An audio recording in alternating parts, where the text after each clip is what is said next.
नमस्कार. आपल्या सगळ्यांचे महाराष्ट्र सोशल न्यूज चॅनलमध्ये हार्दिक स्वागत. चला वळूयात एका नवीन बातमीकडे. आजची बातमी.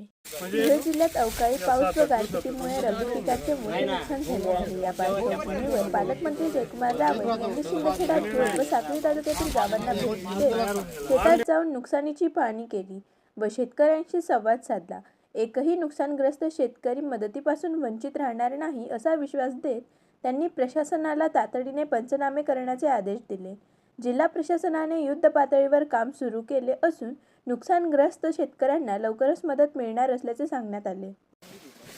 महाराष्ट्रामध्ये अनेक जिल्ह्यांमध्ये अवकाळी पाऊस झाला, गारपीट पडल्या आणि वारा वादळ येऊन पिकांचं मोठ्या प्रमाणात नुकसान झालं. खरं तर हे हवामानामधला जो बदल आहे त्याचा फार मोठा फटका आपल्या शेतकरी बांधवांना बसतोय. पीक लहान असलं तेवढंच नुकसान झालं तेवढं दुःख होतं, पण रेडी पीक असलं, तयार झालेलं पीक आणि त्यावेळेस ज्यावेळेस वादळ येतो त्यावेळेस अत्यंत नैराश्याची परिस्थिती होते. माझ्या मतदारसंघात देखील, माझ्या धुळे जिल्ह्यात देखील अनेक ठिकाणी वारा वादळ गारपीट आणि अवकाळी पाऊस पडल्यामुळे नुकसान झालं. जिल्ह्याचा पालकमंत्री या नात्याने राज्याच्या मुख्यमंत्र्यांच्या सूचनेनुसार साऱ्या शेतांची पाहणी आम्ही करतो आहे. जिल्हा प्रशासनाला सूचना देण्यात आल्या आहेत की सगळ्या प्रकारचं आपण पंचनामे केले पाहिजे. कांद्याच्या संदर्भातला विषय होता, कांद्याचा सुद्धा पंचनामा झाला पाहिजे.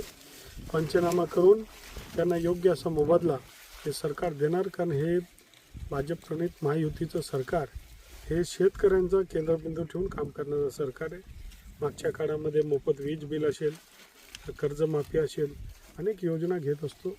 दुर्दैवाने हे जे हवामानामधलं जो लहरीपणा आहे त्यामुळे फार मोठं नुकसान होतं आहे. मग त्याला सामोरे जावं लागेल, त्याला नाईलाज आहे आणि शेतकऱ्यांच्या पाठीशी सरकार ठामपणे उभं आहे. आम्ही सारे उभं आहेत. बातमी आवडल्यास चॅनलला लाईक व सबस्क्राईब करा व दररोज अशा नवनवीन बातम्या पाहण्यासाठी चॅनलला फॉलो करा. धन्यवाद.